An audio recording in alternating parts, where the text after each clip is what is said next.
Hi friends, strangers, internet. My name is EmilyHanhan. I love colorful makeup and colorful language, and I fucking hate diet culture. I want to talk about the beauty to wellness pipeline. Now, the beauty community, Instagram, YouTube, TikTok, Twitter, it's huge and it's growing. It's been growing a lot over the last 5 years or so. And something that I've noticed, this trend that I've watched, this pattern that's emerging, is that as people grow their channel or their platform, they oftentimes have transitioned to diversifying their content. And sometimes it's fashion, sometimes it's skincare, sometimes it's fitness. In general, what I see is that there is this shift to lifestyle content. But then there's this next step into wellness content. And if you clicked on this video and you have any kind of history or current struggles with disordered eating, with addiction, or just a difficult relationship with food, with your body, with body dysmorphia or dysphoria, I just want to let you know that this video may not be a safe space for you, and I don't want you to watch if it's going to harm you. So please, please, please opt out. Opt out. This is not an easy topic for me to talk about, but I feel like it's very important. So I just want to make sure I say that right away. This trend that I see emerging feels very toxic to me. If you're new here, first of all, if you like colorful makeup, if you like bitches with lots of opinions, or you just like cute fat babes in general, I hope you will subscribe. But if you are new here, my relationship with my body is tenuous. It's better than it's ever been, but it's still rough. I was put in diets from a very young age. I just in the last decade, probably even less than a decade, really more like the last 5 to 7 years, finally completely stepped myself out of diet culture. And it's all complex. And so for me, I do a lot of work to tailor my social media feeds to not have that kind of content, to not have before and after photos, to not have people that are sharing weight numbers, to not have people that are sharing what I eat in a day or other kinds of, workout content, all of that. But there are creators who I love and adore, who I still follow, but have ventured into this world. And it's not just about them, but there is this trend of people that want to diversify their content. So they start talking about things in their life that are important to them, that they enjoy, that mean something. And for a lot of people, that's related to what they eat, how they move their body, clothes they wear, their sizes, their consumption. And it's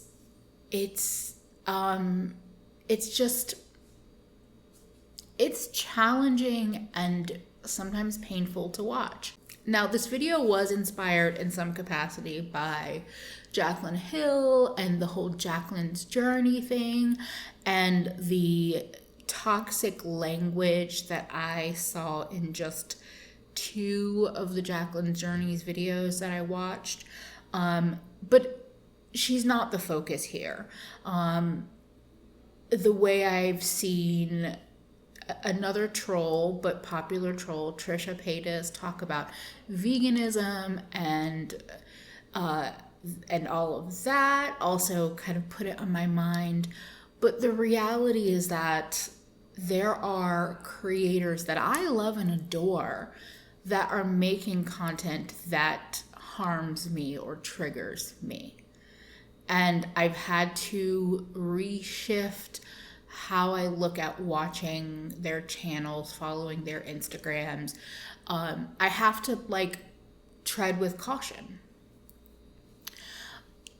I just needed to talk about this, and I think for me, a lot of this beauty space, especially the smaller beauty community,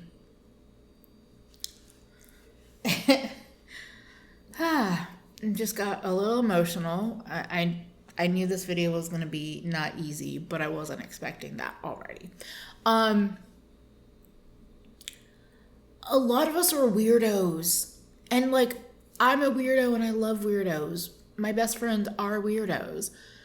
And so I think for me, seeing some of the creators that maybe they were never weirdos, but I think seeing creators, some of whom I connect with and feel like I have kindred spirits with, and some of whom I don't, veer into diet culture, fitness culture, kinds of content, it's just kind of painful to see, because I see so many people who still have their lives built around heteronormative, patriarchal, misogynistic beauty standards. And I feel like there are a fair number of us here that are trying to break those norms, that are living our lives outside of those norms, outside of those boxes. And the longer I've been in this space, the more I realize that there are still a lot of people in those boxes. There's a lot of people in those boxes.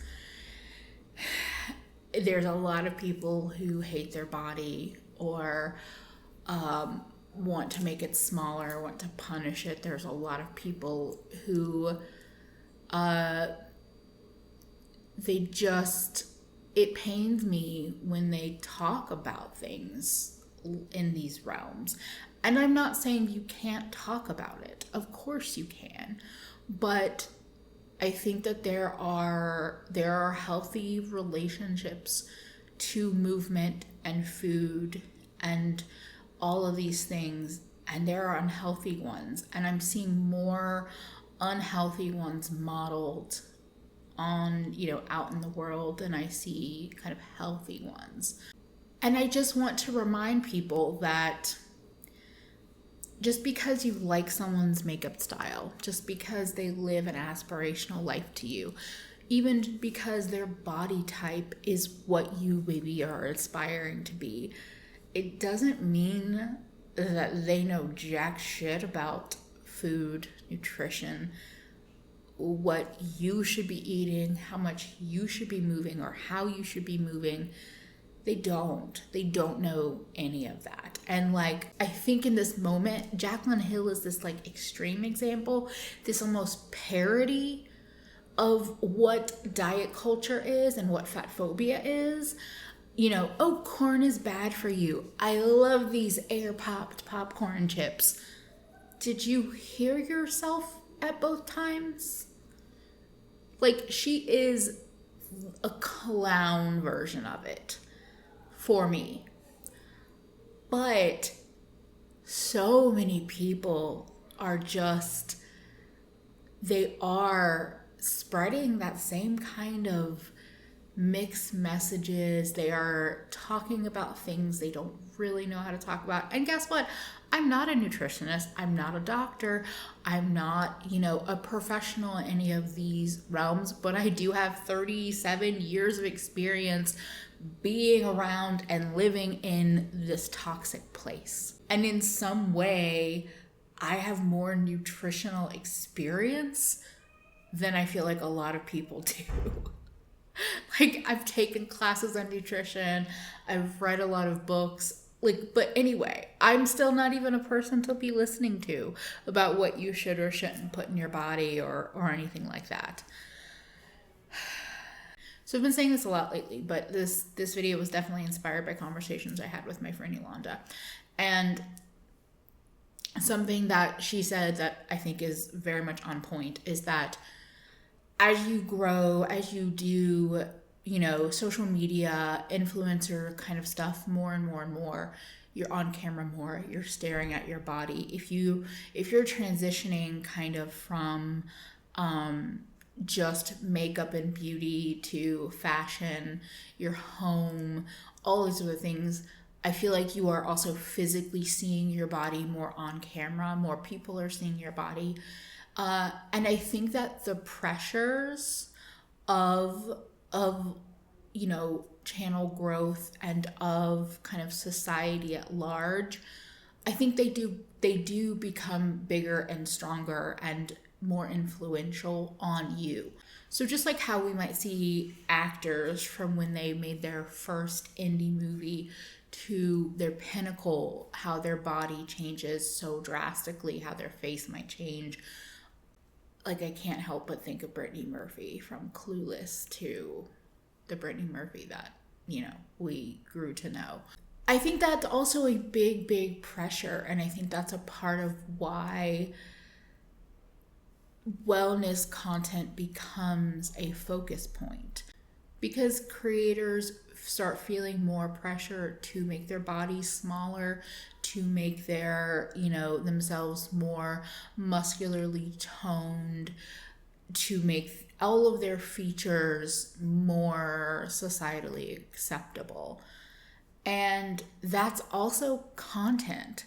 Like, if you're making lifestyle changes, that's content. If you're, you know, changing what you eat, like, so I think that with both the shift of like, I'm going to shift to lifestyle, I'm going to shift to aspirational, I'm going to share more of my whole life. So now even more, everything is content.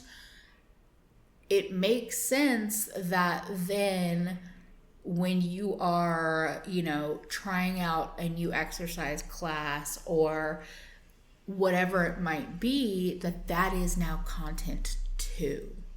Even if it's just in your vlogs talking about these things, everything, as you grow and you become more of an influencer, now it is all material for you to make money off of. And the diet world, the fitness world are huge money makers. Billions of dollars a year are made on keeping us fat while telling us we should be getting smaller. Literally billions of dollars are made on diets that are designed for us to fail. Diets that are designed for influencers to fail. So this is also a huge money-making opportunity. And that just adds to the toxicity, because once you start realizing just the financial possibilities with this new content stream, you're going to focus yourself on that. Like, that is a whole layer that I hadn't fully thought of until I started talking this out. I just had this idea recently.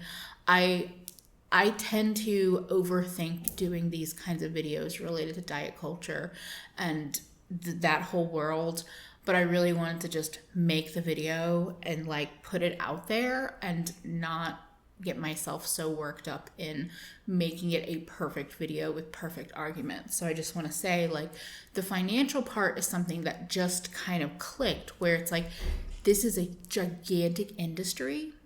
And so as you start doing that kind of content and you start finding out that you can get sponsorships, you can get undisclosed sponsorships, like, in my opinion, that entire most recent Jacqueline video with all the snacks was completely just undisclosed sponsorships.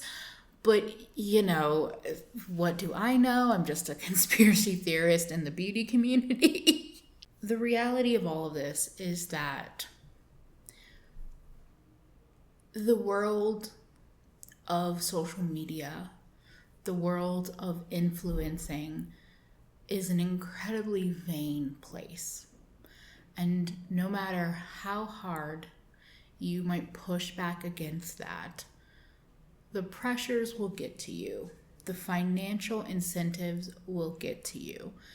And it's really important as viewers, as fans, and as fellow creators ourselves to keep that in mind.